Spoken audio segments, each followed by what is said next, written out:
Hello guys, this is Anil from blogspassion.com। आज की video में कुछ एसईओ हैक्स के बारे में बात करें जो आपको हेल्प कर सकती है आपकी वेबसाइट की रैंकिंग को बेटर करने में गूगल सर्च में और बाकी सर्च इंजन में। अगर आप अपना वेबसाइट का ट्रैफिक बढ़ाना चाहते हैं तो आपको इस वीडियो को अंत तक जरूर देखना चाहिए। और अगर आपको ये वीडियो पसंद आए तो प्लीज इस वीडियो को लाइक कीजिए और मेरे चैनल को भी सब्सक्राइब कीजिए। सो गाइज, आज की वीडियो स्टार्ट करते हैं जो कि एसईओ हैक्स के बारे में है। जो सबसे पहला एसईओ हैक है वो है टाइटल टैग ऑप्टिमाइजेशन के बारे में। जो एसईओ टाइटल है वो काफी इंपॉर्टेंट है जब भी हम बात करते हैं एसईओ के बारे में या फिर ऑन पेज एसईओ के बारे में। तो आपको मेक श्योर करना है कि जो भी आपका टाइटल है उसकी जो लेंथ है वो 60 कैरेक्टर से अबाउट ना हो। आपको मेक श्योर करना है कि जितनी भी आपको इन्फॉर्मेशन शेयर करनी है वो विद इन 60 कैरेक्टर्स हो। अगर वो अबाउट 60 कैरेक्टर्स होगी तो वो गूगल सर्च में ट्रंकेट हो जाएगा। आपको मेक श्योर करना है कि जितना भी आपका जो कीवर्ड्स हैं, जितनी इन्फॉर्मेशन आप शेयर करना चाहते हैं, इंपॉर्टेंट इन्फॉर्मेशन शेयर करना चाहते हैं, वो विद इन 60 कैरेक्टर्स आए। और जो टाइटल टैग है, जो आपका टारगेट कीवर्ड है या फिर जो प्राइमरी कीवर्ड है, आपको ट्राई करना चाहिए आप उसको टाइटल के बिगिनिंग में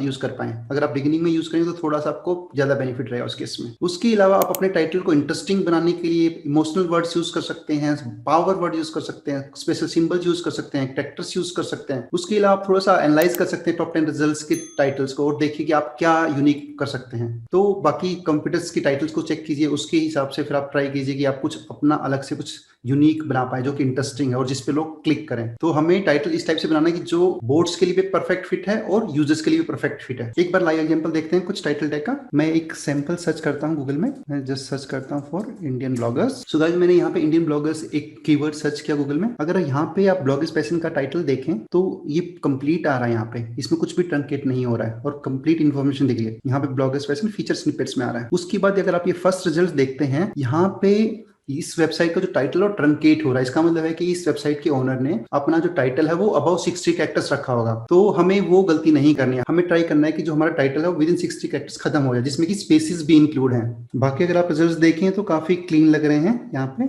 ये लास्ट में जो मीडियम का रिजल्ट है इसमें थोड़ी सी प्रॉब्लम है। यहाँ पे भी जो रिजल्ट है वो जो गूगल यहाँ पे जो उसका रिजल्ट है वो कट रहा है। तो हमें बस यही मेक श्योर करना है कि जो हमारा टाइटल टैग है वो इस टाइप से लिखेंगे गूगल में ना ट्रंकेट हो। तो उसके लिए हमें उसको जो हमारी लिमिट है उसके अंदर बनाना चाहिए और जितने भी हमारे पास जो टारगेट कीवर्ड है वो हमें उसमें यूज करने हैं और उसको थोड़ा इंटरेस्टिंग भी हमें रखना। जो नेक्स्ट एसईओ है वो है वेबसाइट स्पीड के बारे में। वेबसाइट स्पीड आप जानते हैं बहुत इंपॉर्टेंट रैंकिंग फैक्टर है गूगल में। सो गाइज, अगर आपको गूगल से ज्यादा ट्रैफिक चाहिए तो आपको अपनी वेबसाइट की जो स्पीड है उसको काफी सीरियसली लेना पड़ेगा। जो वेबसाइट स्पीड है उसके बहुत सारे बेनिफिट्स हैं। एक सबसे बड़ा बेनिफिट जो मैंने बताया कि आपको गूगल में रैंकिंग्स में हेल्प होती है। उसके अलावा जो वेबसाइट स्पीड है वो आपको हेल्प करती है विद बेटर कन्वर्जन। आप सेम ट्रैफिक से ज्यादा कन्वर्जन से आ सकते हैं अगर आपकी जो स्पीड है वो बेटर है। और उसके अलावा जो बाकी matrix like bounce rate, time spend, वो सब भी इंप्रूव हो जाता है आपकी वेबसाइट स्पीड पे। तो आपको ट्राई करना है कि जो आपकी वेबसाइट स्पीड है वो बेटर हो और उसके लिए बहुत सारे टूल्स हैं जिसको आप यूज कर सकते हैं आपकी वेबसाइट टेस्ट करने के लिए। लाइक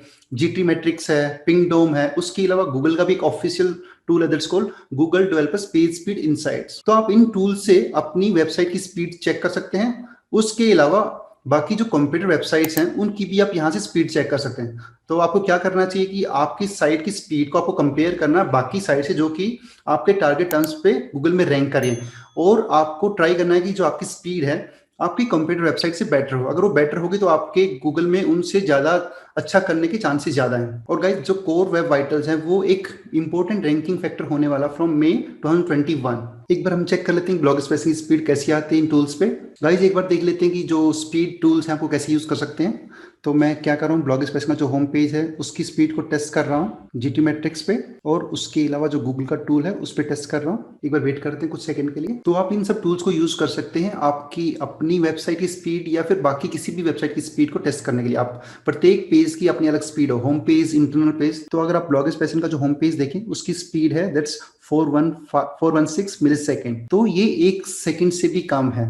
तो काफी अच्छी है यहाँ पे स्पीड जीटी मैट्रिक्स टूल पे। आप देखते हैं कि गूगल का जो टूल है उस पर कितनी स्पीड आती है। अगर आप मोबाइल पे देखें it's getting 94 score out of 100। जो मोबाइल के केस में जो हमारा होम पेज स्कोर है दैट्स 94। और अगर आप लैब डेटा में देखें तो जो एलसीपी स्कोर है दैट्स 1.9 सेकंड। और अब डेस्कटॉप पे देख लेते हैं। डेस्कटॉप पे स्कोर है 99 आउट ऑफ 100 और जो एलसीपी डेटा है दैट्स 0.9 सेकंड। तो गाइस, हमें मेक श्योर करना है कि जो हमारी वेबसाइट की स्पीड है वो बेटर होनी चाहिए हमारी जो कंप्यूटर वेबसाइट्स है उनसे। तो हमें अपने जो भी टारगेट पेजेस है उनकी स्पीड को टेस्ट करना है और उसके अलावा जो भी साइट्स रैंक कर रही है अपने टारगेट कीवर्ड्स के लिए उनसे कंपेयर करना। और हमें मेक श्योर करना है कि जो हमारी वेबसाइट की स्पीड है, जो टारगेट पेजेस की स्पीड है, वो बेटर हो इन सबसे। गाइज नेक्स्ट बात करते हैं एसईओ हैक नंबर 3 के बारे में। जो एसईओ हैक नंबर 3 है वो है पब्लिश्ड और मॉडिफाइड डेट के बारे में। जब भी हम कोई कंटेंट पब्लिश करते हैं उसकी पब्लिश डेट आती है, और जब हम उस कंटेंट को अपडेट करते हैं, उसमें कुछ हम मेजर चेंज करते हैं, तो उसके बाद पब्लिश डेट को हमें रिप्लेस करना है मॉडिफाइड डेट से। तो जो आपकी मॉडिफाइड डेट है वो आपके फ्रंट एंड में भी चेंज होनी चाहिए, आपके पास जो आपका बैक एंड है वहां पे भी चेंज होनी चाहिए, अगर आप व्यू सोर्स करते हैं वहां पे भी डिस्प्ले होनी चाहिए, और उसके अलावा जो आपके पास स्कीमास वगैरह जहां पे आप मॉडिफाइड डेट दिखाते हैं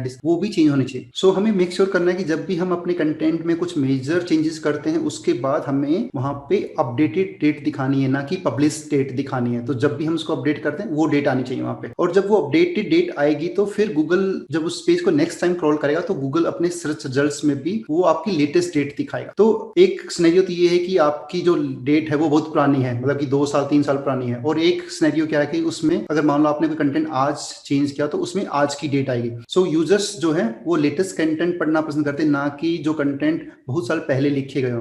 तो जहां पे फ्रेशनेस काफी इंपॉर्टेंट है, वहां पे आपकी जो अपडेटेड डेट है या मॉडिफाइड डेट है बहुत इंपॉर्टेंट हो जाती है। सो गाइज हमें मेक श्योर करना है कि अगर हम कुछ अपने कंटेंट में मेजर चेंज कर रहे हैं तो उस केस में हमें अपनी जो पब्लिश डेट है उसको रिप्लेस करने देना चाहिए विद मॉडिफाइड डेट। तो उसके लिए कुछ प्लगइन्स भी आते हैं, और अगर आप कोडिंग में चेंज करने में कंफर्टेबल हैं तो उसके लिए कुछ आप हैक्स भी फाइंड आउट कर सकते हैं। तो मैं क्या करता हूँ, इस वीडियो के एंड में आपको एक प्लगइन भी शेयर कर दूंगा, और उसके अलावा आपको एक लिंक भी शेयर करता हूँ जिसकी हेल्प से आप अपने कोड में जाके मॉडिफाइड डेट दिखा सकते हैं। एक बार देख लेते हैं एक सैंपल गूगल रिजल्ट्स जिसमें कि आपको थोड़ा सा मॉडिफाइड डेट का पब्लिश डेट का कुछ बेनिफिट दिखे। सेम रिजल्ट देखते हैं जो हमने पहले सर्च किया था, इंडियन ब्लॉगर्स वाला। अगर आप देखें ब्लॉगर्स पैशन का रिजल्ट, यहाँ पे डेट आ रही है Jan 14 2021। उसके बाद जो ये रिजल्ट है indianbloggers.org, यहाँ पे आ रही है डेट November 6 2016, यहाँ पे Jan 3 2021, December 28 2020, March 15 2018। So guys मुझे ऐसा लग रहा है कि अगर आपकी रिजल्ट्स के अगेंस्ट जो डेट है काफी पुरानी है तो लोग उन पे कम क्लिक करेंगे। तो अगर आपको गूगल में ज्यादा क्लिक चाहिए, ज्यादा बेटर सीटीआर चाहिए, तो आपको अपनी लेटेस्ट डेट गूगल को शो अप करना होगा। तो उसके लिए क्या करना है कि आपको अपने कंटेंट में वो डेट आनी चाहिए। जब आपकी कंटेंट लेवल पे लेटेस्ट डेट होगी तो गूगल उसको पिक करेगा, उसमें ओल्ड डेट होगी तो ओल्ड डेट पिक करेगा। तो अगर आपको गूगल में बेटर सीटीआर चाहिए, ज्यादा क्लिक चाहिए, तो आपको अपनी लेटेस्ट डेट, अपडेटेड डेट या मॉडिफाइड डेट दिखानी चाहिए अपने कंटेंट लेवल पे। एसईओ हैक नंबर 4 क्या है? एसईओ हैक नंबर 4 में हम उन कीवर्ड्स पे काम करें जो कि हमें ना बहुत सारे इंप्रेशंस दे रहे हैं लेकिन बहुत कम क्लिक दे रहे हैं। मतलब कि ये मोस्टली कौन से कीवर्ड होंगे जहां पे या तो हम फर्स्ट पेज के एंड में रैंक कर रहे हैं या फिर सेकंड पेज पे कहीं रैंक कर रहे हैं, मे बी बिगिनिंग में रैंक कर रहे हैं। तो हमें उन सब कीवर्ड्स की लिस्ट निकालनी है, और अगर उन कीवर्ड्स को हमने अपने कंटेंट में यूज नहीं किया है हमें उनको अपने कंटेंट में यूज करना चाहिए। उसके अलावा अगर स्कोप है तो हमें उनको जो हमारी इंपॉर्टेंट एसईओ वैल्यूज है, लाइक एसईओ टाइटल है, मेटा डिस्क्रिप्शन है, कीवर्ड है, हेडलाइन है, उसके अलावा जो हमारा एक्चुअल कंटेंट है वहां पे उसको यूज करना चाहिए अगर हमें यूज नहीं किया। और हमें उन कीवर्ड्स को उस टाइप से यूज करना चाहिए जिससे कि जो हमारे पास उन कीवर्ड्स की रैंकिंग हार्म ना हो, जो जहां जिन कीवर्ड्स के लिए हम पहले ही रैंक करें। मतलब हमें उन कीवर्ड्स को, जिन कीवर्ड्स पे हमें स्कोप लग रहा है हम अच्छा कर सकते हैं, हमें उनको इंक्लूड करना चाहिए अपने कंटेंट में विदाउट हार्मिंग उन कीवर्ड्स की वैल्यू जो कि हमारे लिए पहले ही अच्छा रैंक कर रहे हैं। सबसे पहले हमें उन कीवर्ड्स के लिए लिस्ट निकालनी जहां पे हमारे पास बहुत सारे इंप्रेशंस आ रहे हैं लेकिन बहुत कम क्लिक आ रहे हैं। तो उसके लिए आप यूज कर सकते हैं गूगल सर्च कंसोल। तो मैं एक बार ब्लॉगर्स पैशन की गूगल सर्च कंसोल में एक बार लॉगिन करता हूँ, फिर आपको दिखाता हूँ। ये ब्लॉगर्स पैशन का गूगल सर्च कंसोल अकाउंट है। तो यहाँ पे हमें क्या करना है, हमें जाना है सर्च रिजल्ट सेक्शन में, और यहाँ पे अगर आप देखें ये लास्ट 3 मंथ्स का डेटा है, और यहाँ पे हम शॉर्ट कर सकते हैं रिजल्ट्स को बाय इंप्रेशंस। तो ये देखिए यहाँ पे बहुत सारे ऐसे कीवर्ड्स मिलेंगे मुझे जहाँ पे हमारे पास बहुत सारे इंप्रेशंस आ रहे हैं लेकिन क्लिक्स नहीं आ रहे हैं। जैसे कि ये कीवर्ड है सेमरस फ्री ट्रायल। यहाँ पे मेरे पास एक काम करते हैं, यहाँ पे ना एक एवरेज सीटीआर भी पिक कर लेते हैं और एवरेज पोजीशन भी पिक कर लेते हैं। अगर यहाँ पे देखें सेमरस फ्री ट्रायल के लिए मेरे पास 25,000 से ज्यादा इंप्रेशंस आए इन लास्ट 3 मंथ्स और क्लिक्स केवल 101, और जो एवरेज सीटीआर है दैट्स 0.4% ओनली। अगर मैंने Semrush free trial keyword use नहीं किया है मेरे कंटेंट में तो मुझे उसको यूज करना चाहिए। नेम सी ब्लैक फ्राइडे, तो हमें वही सब करना है कि हमें वो सब कीवर्ड्स के लिस्ट निकालने जहाँ पे बहुत सारे इंप्रेशंस आ रहे हैं लेकिन क्लिक्स बहुत कम है। अगर आप देखें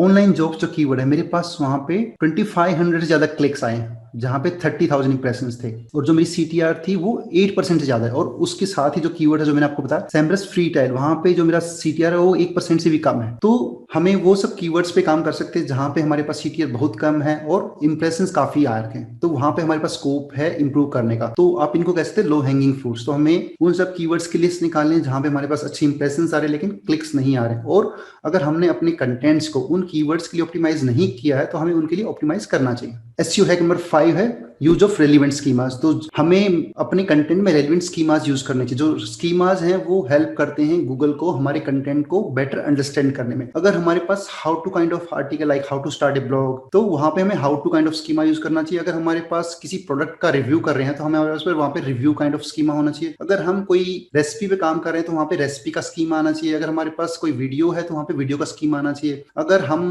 कोई इवेंट का पेज बना रहे तो वहां पे इवेंट का स्कीमा आना चाहिए। तो जो भी हमारे पास कंटेंट टाइप है उसके हिसाब से स्कीमा आना चाहिए। अगर मैंने अपने कंटेंट में कुछ FAQs दिखाए हैं तो उसके लिए FAQ स्कीमा आता है। तो जो भी मेरे पास कंटेंट है उसके बेस पे हमारा स्कीमा होना चाहिए। और जब हमारे पास रेलिवेंट स्कीमास अपने कंटेंट में डले होंगे तो वो गूगल को हेल्प करेंगे हमारे कंटेंट को अच्छी तरह से समझने में। और जब गूगल हमारे कंटेंट को अच्छी तरह से समझेगा तो वो हमें हेल्प करेगा बेटर रैंकिंग में गूगल में, और वही हमारा मोटिव है। सो गाइज, अगर हमें गूगल में अच्छा रैंक करना तो हमें जो स्कीमास हैं उनको यूज करना चाहिए। तो स्कीमास को टेस्ट करने के लिए एक टूल है गूगल का, that's called Google rich snippet testing tool. उस टूल का क्या फायदा, एक उस टूल से आप चेक कर सकते हैं कौन कौन से स्कीमास किसी वेबसाइट ने लगा रखे हैं। दूसरा, आप उस टूल से जितनी भी आपकी जो स्कीमा रिलेटेड एरर्स हैं वो सभी फाइंड आउट कर सकते हो। अगर उस टूल में जो आपकी जो स्कीमास अगर वो प्रॉपरली दिख रहा है तो इसका मतलब कि आपने स्कीमास का इंप्लीमेंटेशन सही किया। अगर वहां पे कुछ एरर्स हैं तो आपको उनको फिक्स करना चाहिए। और अगर आप वर्डप्रेस यूज कर रहे हैं तो एक प्लगइन आता है that's called rank math. Rank math बहुत सारे स्कीमास अवेलेबल है, तो वहां से आप रेलिवेंट स्कीमास ऐड कर सकते हैं। एक बार मैं आपको गूगल का टूल दिखा देता हूँ। गूगल पे सर्च करते हैं गूगल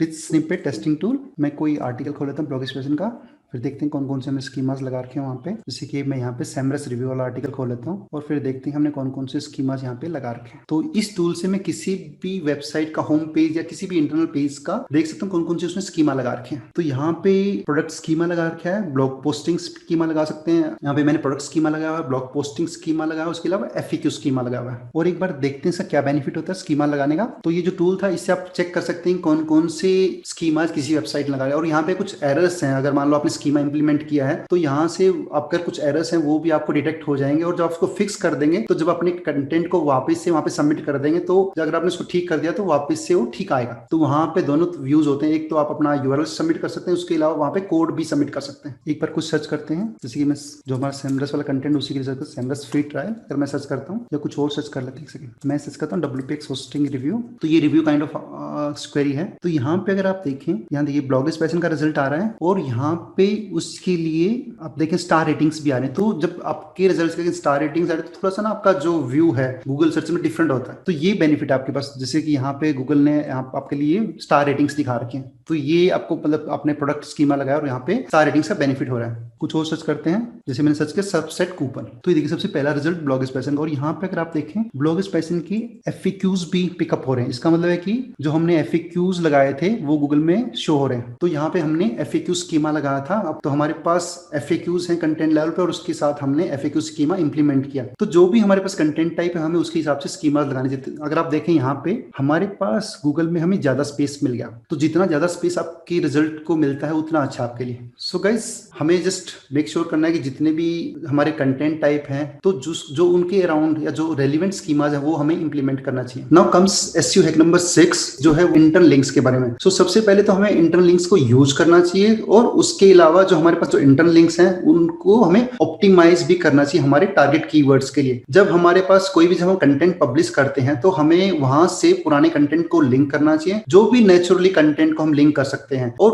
उसके अलावा जो पुराने कंटेंट है हमें वहां से नए कंटेंट को लिंक करना चाहिए। बहुत सारे लोग क्या करते हैं, वो नए कंटेंट से पुराने कंटेंट को तो लिंक कर देते हैं लेकिन पुराने कंटेंट से नए कंटेंट को लिंक नहीं करते। तो हमें वो गलती नहीं करनी है, हमें दोनों तरीके से लिंकिंग करना है। और जब हम लिंकिंग करते हैं तो हमें लिंकिंग ऑप्टिमाइज ऑप्टिमाइज तरीके से करनी है। जो हमारे पास जो लिंकिंग होनी चाहिए वो यूजिंग टारगेट कीवर्ड्स होनी चाहिए। जो भी हमारे पास टारगेट कीवर्ड है किसी पेज के, तो उसके हिसाब से हमें लिंकिंग करना चाहिए। जब हम प्रॉपरली लिंकिंग करते हैं या फिर जब हम अपने लिंकिंग को जो ऑप्टिमाइज करते हैं, उसके हमें पास बहुत सारे बेनिफिट होते हैं। एक तो हम बेटर रैंकिंग गेट करते हैं गूगल में अपने टारगेट कीवर्ड्स के लिए। उसके अलावा जब हम कंटेंट को प्रॉपरली लिंक करते हैं, नेचुरल वे में लिंक करते हैं, रेलिवेंट वे में लिंक करते हैं, तो वहां पे कहीं न कहीं हमारी जो एंगेजमेंट मैट्रिसेस है वो इंप्रूव होते हैं, क्योंकि लोग बाकी लिंक्स को क्लिक करते हैं और उससे आपका जो ओवरऑल टाइम स्पेंड है या जो बाउंस रेट है या पेज यूज पर विजिट है वो सब बढ़ जाते हैं। तो आपकी जो एंगेजमेंट मैट्रिसेस है ना वो साइट की, वो बेटर हो जाती है। अगर आप अपनी वेबसाइट की रैंकिंग बेटर करना चाहते हो तो आपको इंटरलिंकिंग को स्किप नहीं करना है। वो काफी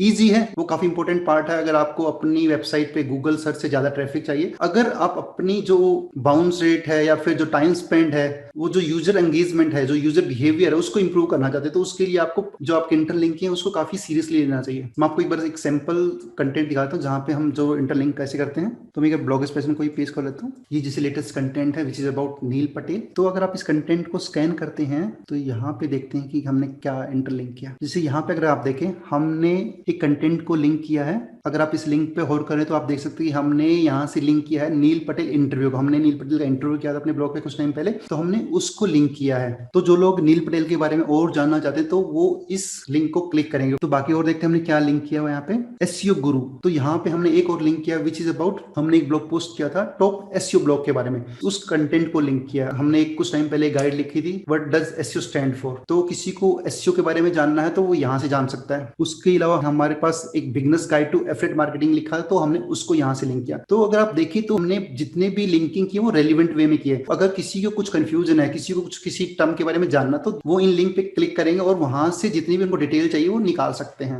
सो गाइस, जब हम इंटरलिंकिंग करते हैं तो हमें बस मेक श्योर करना है कि वो जो लिंकिंग और रेलिवेंट होनी चाहिए। हमें टारगेट कीवर्ड्स को यूज करके हमारी इंटरलिंकिंग होनी चाहिए most of the time. SEO hack number 7 के बारे में बात करते हैं। हमें जो हमारे पास जो हाईएस्ट ट्रैफिक पेजेस हैं, हमें उन पे काम करना चाहिए। हमें उनकी जो क्वालिटी है उसको इंप्रूव करते रहना चाहिए। अगर उसमें कुछ आउटडेटेड इन्फॉर्मेशन है तो उसको रिप्लेस कर देना चाहिए विद द अपडेटेड इन्फॉर्मेशन। उसके अलावा जितने भी हमारे पास हाईएस्ट ट्रैफिक पेजेस हैं उनकी स्पीड पे हमें काम करना चाहिए, और उसके अलावा जो उनका डिजाइन है, उनका जो ग्राफिक्स है, उन पे काम करना चाहिए। जब हम उन पेजेस की क्वालिटी को इंप्रूव कर रहे हैं तो उन पे और ज्यादा ट्रैफिक आएगा गूगल सर्च से और बाकी सोर्सेज से। तो मैं आपको दिखाता हूँ कि हम कैसे ब्लॉग स्पेशन पे अपने जो टॉप पेजेस हैं उसकी क्वालिटी को इंप्रूव करते हैं। तो जिससे मैं आपको दिखा रहा हूँ, वापस से ब्लॉग स्पेशन पे जाते हैं, होम पेज पे। एक दो आपको कंटेंट खोल के दिखाता हूँ जिससे थोड़ा सा आपको आइडिया लगे। ये कंटेंट है बेस्ट इंडियन ब्लॉग्स के बारे में। अगर आप देखें इस ब्लॉग का जो डिजाइन है, इस ब्लॉग पोस्ट का जो डिजाइन है वो काफी अच्छा है। ये कस्टम डिजाइन है, तो इस पे हमने काफी सारा एफर्ट किया इसके इमेजेस को बनाने में और एक इसका ओवरऑल जो डिजाइन है उसको इंप्रूव करने के लिए। तो आप भी जो भी आपके पास हाईएस्ट ट्रैफिक पेजेस हैं उसका आप डिजाइन चेंज कर सकते हैं, उसका डिजाइन बेटर कर सकते हैं। जब आपकी साइट पे जब विजिटर्स आएंगे और उनको जब लगेगा कि आपका जो डिजाइन है वो काफी बेटर है, तो वो ज्यादा टाइम स्पेंड करेंगे। उसके अलावा मैं आपको कुछ एक दो सैंपल और दिखा देता हूँ। जैसे मैं गूगल में सर्च करता हूँ फेमस एंटरप्रेन्योर्स, तो यहाँ पे हमारे पास ये ब्लॉग स्पेशल कंटेंट है। गाइस, जब हमने इस कंटेंट को पब्लिश किया तो हमारे पास, अगर आप देखें उस टाइम जो हमारे पास जो कोर्स का जो स्टाइल था वो बिल्कुल सिंपल था, उसमें कुछ भी नहीं रहा था। हमने अब कोर्स को एक नया स्टाइल दे दिया। उसके अलावा अगर आप देखें, जब हमने इस कंटेंट को पब्लिश किया तो इसमें यहाँ पे एक छोटी छोटी इमेज आती थी। तो अभी हमने क्या किया, प्रत्येक पर्सनैलिटी के बारे में एक छोटा सा इमेज बनाते और वहां पे उसके बारे में कुछ कुछ मेजर हाईलाइट्स यहाँ पे शेयर किए। इस टाइप से अगर आप देखें, ये देखिए कोर्स का भी हमने थोड़ा सा यूआई बेटर किया है। हमने इस कंटेंट को और कंटेंट को काफी और बेटर बनाने की कोशिश की है, ये सब विजुअल्स डाल के। एक और दिखाता हूँ, एक ये और रिजल्ट देख लेते हैं ब्लॉग स्पेशन का। गाइस, जब इस कंटेंट को हमने पब्लिश किया तो यहाँ पे हमारे पास जस्ट एक फीचर इमेज थी, उसके अलावा बाकी जितनी भी पर्सनैलिटी उसके अलावा कुछ भी इमेज नहीं। तो हमने क्या किया, उनकी जो हेडलाइंस हैं सेंटर में और प्रत्येक पर्सनैलिटी के साथ हमने उनकी इमेज डाल दी, और उसके बाद जो कोट्स हैं उनका भी एक स्टाइल चेंज किया। तो जो फर्स्ट व्यू था वहां पे जस्ट टेक्स्ट था, अब इसको हमने ना विजुअली अपीलिंग बनाने की कोशिश की है। तो आप क्या कर सकते हैं, एक तो अपने कंटेंट में अगर कुछ इन्फॉर्मेशन मिसिंग है वो ऐड कर सकते हैं, कुछ इन्फॉर्मेशन अगर आउटडेटेड हो गई उसको रिप्लेस कर सकते हैं with a better one, design पे काम कर सकते हैं, और जितने भी आपके पास हाई ट्रैफिक पेज है उसकी स्पीड पे काम कर सकते हैं। गाइस, आपको क्या करना है कि इन एसईओ हैक्स को इंप्लीमेंट करना है, और फिर जो भी आपके रिजल्ट्स आते हैं वो आपको शेयर करना कमेंट सेक्शन में। और गाइस, अगर आपको ये वीडियो पसंद आई है तो please like, share and subscribe to my YouTube channel. Guys, आज की वीडियो में इतना ही, and will see you in the next video very soon. Thank you so much for watching today's video.